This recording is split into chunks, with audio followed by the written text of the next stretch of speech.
Assalamualaikum warahmatullahi wabarakatuh. Waalaikumsalam warahmatullahi wabarakatuh. Bagaimana kabarnya hari ini anak-anak semua? Alhamdulillah baik. Baik, Alhamdulillah alhamdulillah. semua dalam keadaan sehat walafiat ya. Ya, tetap Ya, jaga kesehatan, jaga kebersihan, patuhi protokol COVID-19 3M, memakai masker, menjaga jarak, mencuci tangan dengan sabun atau menggunakan hand sanitizer. Sebelum kita mulai pembelajaran, kita berdoa terlebih dahulu. Silahkan berdoa sesuai dengan agama dan kepercayaan masing-masing. Berdoa dipersilahkan. Berdoa selesai. Ya, nanti jangan lupa presensi ya, yang sudah saya share di Google Classroom. Nah, karena kita masih dalam kondisi pandemi COVID-19 ini, jadi pembelajaran masih kita laksanakan secara daring atau online dengan sistem pembelajaran jarak jauh ya. Jadi walaupun interaksi kita berjauhan, tidak bisa bertatap muka seperti pada kondisi normal, tatap muka di kelas atau di lab, tapi harapan kami kalian tetap semangat mengikuti pembelajaran ya. Jadi semua materi, tugas-tugas dari Bapak Ibu Guru silahkan diikuti,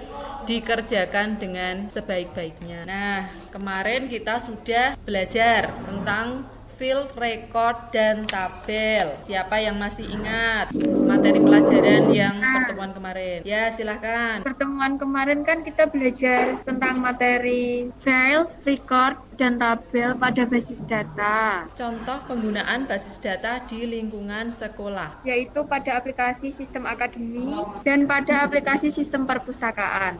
Pada pertemuan kedua ini kita mulai membuat database, membangun suatu basis data dengan menggunakan aplikasi MySQL. Nah, ini pada Google Classroom sudah saya sharekan pembelajaran hari ini.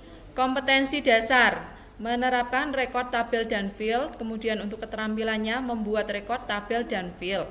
Kemudian indikator pencapaian kompetensi, yang pertama merencanakan basis data sederhana yang terdiri dari beberapa tabel. Yang kedua, membuat basis data sederhana yang terdiri dari beberapa tabel. Kemudian tujuan pembelajaran, setelah mengikuti pembelajaran ini, peserta didik diharapkan dapat 1. Menerapkan field dan record pada tabel dalam basis data dengan tepat dan benar. Kedua, merancang basis data sederhana yang terdiri dari beberapa tabel dengan tekun dan sabar. Yang ketiga, membuat basis data sederhana dan mengolah dengan cermat dan teliti. Merancang database, itu materi kita yang pertama. Merancang database merupakan hal yang pertama kali harus dilakukan sebelum membuat suatu aplikasi berbasis database. Database itu berupa tabel-tabel. Nah, tabel-tabel itu hasil dari analisa field atau kolom-kolom yang kita perlukan untuk membangun suatu. Nah, jadi kemudian contoh kelas diagram untuk sistem pemesanan barang. Nah, sebelum membuat database-nya, kita harus tahu dulu beberapa aturan merancang database yang baik. Mengenal SQL atau Structure Query Language. Dalam pembuatan basis data di sini, kita menggunakan aplikasi MySQL yang menggunakan bahasa SQL. SQL. Yang pertama, DDL atau Data Definition Language. Kemudian untuk DML, yang kedua, Data Manipulation Language. Ini berhubungan dengan manipulasi atau pengolahan data atau rekod dalam suatu tabel. Yang ketiga adalah DCL atau Data Control Language.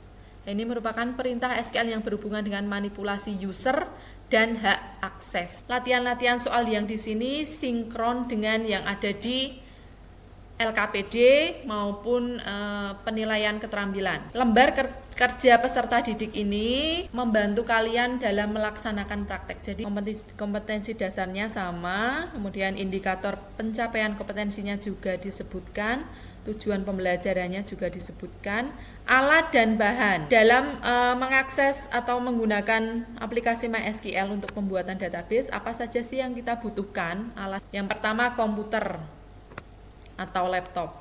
Yang kedua, software aplikasi yang mendukung. Yang ketiga, dalam pembelajaran kita menggunakan Google Classroom atau Meet seperti ini ya. Kita pakai Zoom, kemudian SAM, MySQL, kemudian web browser, dan internet. Prosedur kerjanya, jadi mengerjakan soal secara mandiri. Yang kedua, buka Google Classroom, cermati materi pada handout dan video slideshow. Jadi, siswa mempelajari materi praktikum pembuatan basis data yang telah diunggah di Google Classroom secara mandiri. Kemudian cermati, teliti materi basis data dan kasus yang diberikan. Taat dalam mengaplikasikan pembuatan basis data sederhana, panduan dan pedoman yang dilakukan dalam melakukan praktikum. Berpikir analitis serta evaluatif pada saat praktikum pembuatan basis data sederhana dengan menggunakan aplikasi SAM MySQL. Kemudian buatlah sebuah database dengan nama penjualan dengan SAM gunakan atau membuka database yang sudah dibuat. Kemudian lakukan penghapusan database penjualan. Kemudian selesai. Google Classroom-nya saya jelaskan lagi. Jadi siswa yang masuk bisa presensi pada form yang sudah disediakan. Kemudian yang kedua, handout materi tadi yang saya tampilkan. Kemudian ada LKPD, ada media pembelajaran, penilaian, pengetahuan dan keterampilan. Ini untuk penilaian pengetahuan 10 butir soal, silahkan dikerjakan baik-baik ya. Buah database baru. Nah ini hanya contoh saja rancangannya. Nah ini sesuai dengan SOP dan MySQL. Kemudian nanti laporannya pada Word, dokumen Word. Kita mulai masuk ke MySQL. Langkah yang pertama adalah kita mengaktifkan dulu ya. Di sini pada Apache dan MySQL silahkan di start sampai ada keterangan running yang berwarna hijau ini. Berarti ini SAM-nya sudah siap digunakan. Kemudian kita masuk ke command prompt, masuk di aplikasi MySQL. Ini database penjualan ya. Kita pakai perintah create untuk membuat database. Create database penjualan dengan perintah show databases titik koma enter. Nah di sini sudah tampil penjualan, berarti database yang kita buat sudah masuk ke server. Nah setelah kita punya database baru yang bernama penjualan, untuk menggunakannya mengetikkan use penjualan, menghapus database dengan perintah drop. Ada pertanyaan, silahkan cepat saja.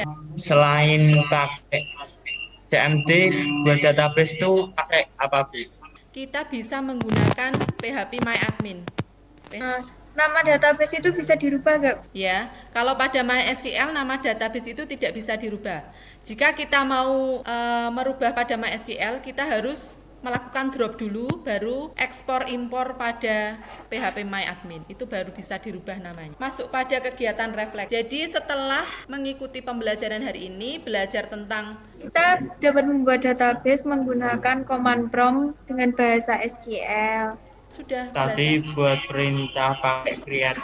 Intinya itu mengetahui langkah-langkah mengakses MySQL dalam pembuatan database, kemudian membuat database baru dengan perintah create database, kemudian menggunakan perintah use untuk memilih database yang akan kita gunakan, dan menghapus database dengan perintah drop database. Dan hari ini kita cukupkan sekian.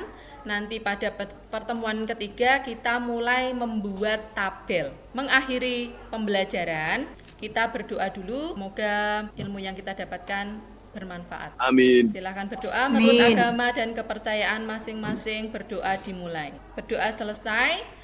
Terima kasih, tetap jaga kesehatan, jaga kebersihan. Salam untuk orang tua dan keluarga di rumah. Wassalamualaikum warahmatullahi wabarakatuh. Waalaikumsalam warahmatullahi wabarakatuh.